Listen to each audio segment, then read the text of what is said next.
मित्रों, आज का हमारा विषय है पत्रकार के हाथ की विशेषताएं। पत्रकार यानी रिपोर्टर, चाहे अखबार का हो, चाहे टीवी का हो, चाहे फ्रीलांसर हो, पत्रकार के हाथ में क्या विशेषताएं होती हैं, क्या खूबियां होती हैं, किस तरह की चुनौतियां उनके जीवन में होती हैं, इसी पर आज हम चर्चा करेंगे इस विषय पर।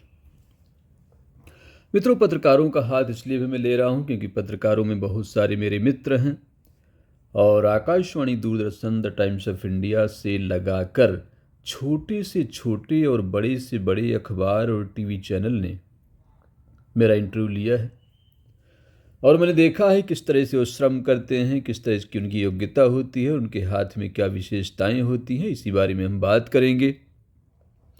लेकिन बात शुरू करने से पहले मैं आपको बता दूं कि देखिए, हाथ एक पूरी किताब है और इस किताब को पढ़ने में पूरा जीवन भी इस किताब को पढ़ा जाए तो ये पूरी नहीं हो सकती, इतनी बड़ी किताब है। लेकिन हम कोशिश करेंगे कि कुछ पन्ने इसके पढ़ने का प्रयास करें। कई बार हम पत्रकारों के पास जाते हैं और पत्रकार का हाथ हमेशा लंबा होता है, लंबोतरा, नुकीला। जो नुकीला हाथ है वही बुद्धिजीवी हाथ है और बुद्धिजीवी हाथ जो होता है नुकीला, वो चिंतनशील होता है, आदर्शवादी होता है, अच्छा लेखन, अच्छी वाणी उनकी विशेषता होती है। हाथ अगर वर्गाकार है तो वो बहुत दिनों तक पत्रकारिता नहीं करेगा। अगर उसने पत्रकारिता शुरू भी कर दी है तो बहुत जल्दी वो अपना अखबार या टीवी चैनल शुरू करने का प्रयास करेगा। इस दिशा में वो सोचेगा। तो आज हम बात कर रहे हैं मित्रों पत्रकार के हाथ की, रिपोर्टर के हाथ की। और रिपोर्टर के हाथ में सबसे ज़्यादा जरूरी है उसके हाथ में बुध का विकसित होना। ये जो माउंट आबू मरकरी है, बुध पर्वत अगर विकसित होगा तो इंटेलिजेंट होगा, स्मार्ट होगा, साहसी होगा, लेखनी में धार होगी और जीवन रेखा और शीर्ष रेखा अगर शुरू में अच्छी तरह जुड़ी हैं तो ऐसे पत्रकारों को योग्यता के बावजूद उचित भुगतान नहीं मिलता है। मित्रों, याद रखिएगा, ऐसे लोगों का आर्थिक शोषण जरूर होता है। साथ ही बुध की जो उंगली है, ये लिटिल फिंगर है, ये अगर थोड़ा लंबी है तो पत्रकारिता में ज़्यादा सफल होते हैं क्योंकि एक्सप्रेशन अच्छा होता है।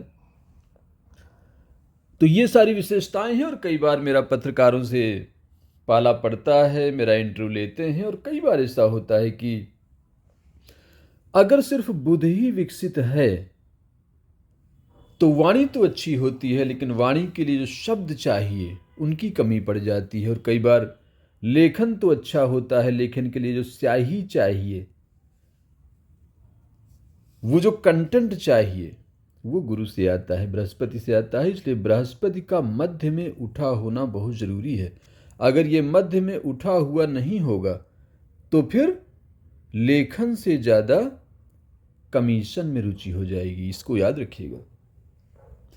तो कई बार ऐसा हुआ कि मैं जब इंटरव्यू देने गया और स्टूडियो में बैठा तो वहाँ जो एंकर हैं उन्होंने कहा कि आज हमारे बीच में डॉक्टर लक्ष्मीकांत त्रिपाठी जी आए हुए हैं और ये आयुर्वेद के बहुत बड़े ज्ञाता हैं, हस्तरेखा विज्ञान के विशेषज्ञ हैं, सपनों का मतलब भी बताते हैं।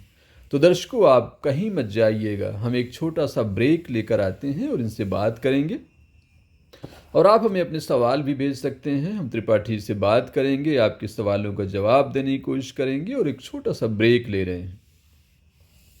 और ब्रेक में जाने के बाद जब वो आए तो उन्होंने फिर से कहा कि हमारे बीच आज एक विशेष मेहमान आए हुए हैं। उनका नाम डॉक्टर लक्ष्मीकांत त्रिपाठी और वो हस्तरेखा विशेषज्ञ हैं और आज वो बात करेंगे आपके भविष्य के बारे में। लेकिन उससे पहले हम एक छोटा सा प्रोग्राम लेंगे जिसका नाम है 24 घंटे 24 रिपोर्टर। और उसके बाद हम त्रिपाठी से बात करेंगे, आपकी समस्याओं के बारे में बात करेंगे।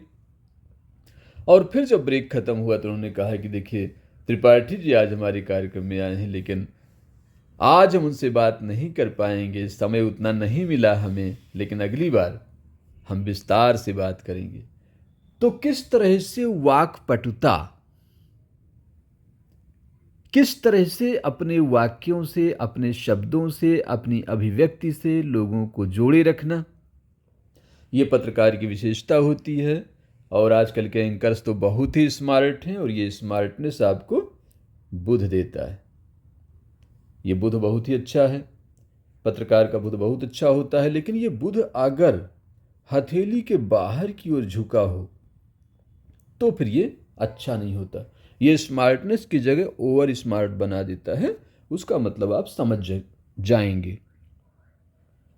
तो गुरु की जरूरत किस लिए है? ताकि आदर्श बने रहें, मूल्य बने रहें, वैल्यूज बने रहें, संतुलन बना रहे और संयम बना रहे, वाणी में भी और कर्म में भी।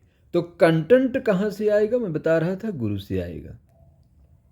और गुरु से जब कंटेंट आएगा तो निश्चित रूप से आपको सम्मान मिलेगा, अपने क्षेत्र में आपको प्रतिष्ठा मिलेगी और एक अलग पहचान मिलेगी। तो आगे बढ़ते हुए हम देखते हैं कि अगर मंगल पर्वत भी पत्रकार के हाथ में उठा हुआ है, ये मंगल है, निम्न मंगल कहते हैं इसको, ये मंगल अगर उठा हुआ है तो निश्चित रूप से आपकी पत्रकारिता चमकेगी। क्योंकि आप खोजी पत्रकार होंगे, जुझारू पत्रकार होंगे, किसी से दबेंगे नहीं।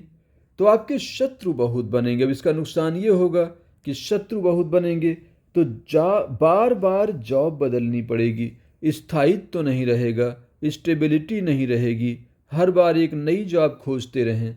तो ऐसी चीज़ों को ओवरकम करना पड़ेगा ताकि जीवन में थोड़ा सा सुख शांति रहे।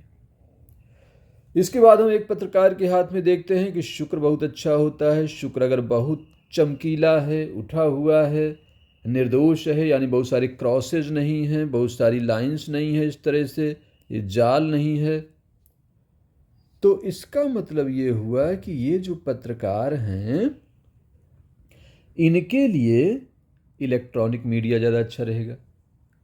और अगर चंद्रमा विकसित है तो इनके लिए प्रिंट मीडिया ज़्यादा अच्छा रहेगा। ये बहुत अच्छे आर्टिकल लिखेंगे, बहुत अच्छी समीक्षा करेंगे।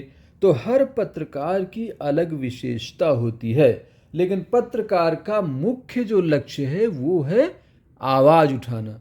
और आवाज़ वही उठा पाएगा जिसका बुध अच्छा होगा। तो मैंने आपको बताई सारी चीज़ें। कैसा लगा आपको कार्यक्रम? अगर आप पत्रकार हैं तो मुझे ज़रूर बताइएगा। इतना ध्यान और प्रेम से सुनने के लिए बहुत बहुत धन्यवाद। नमस्कार।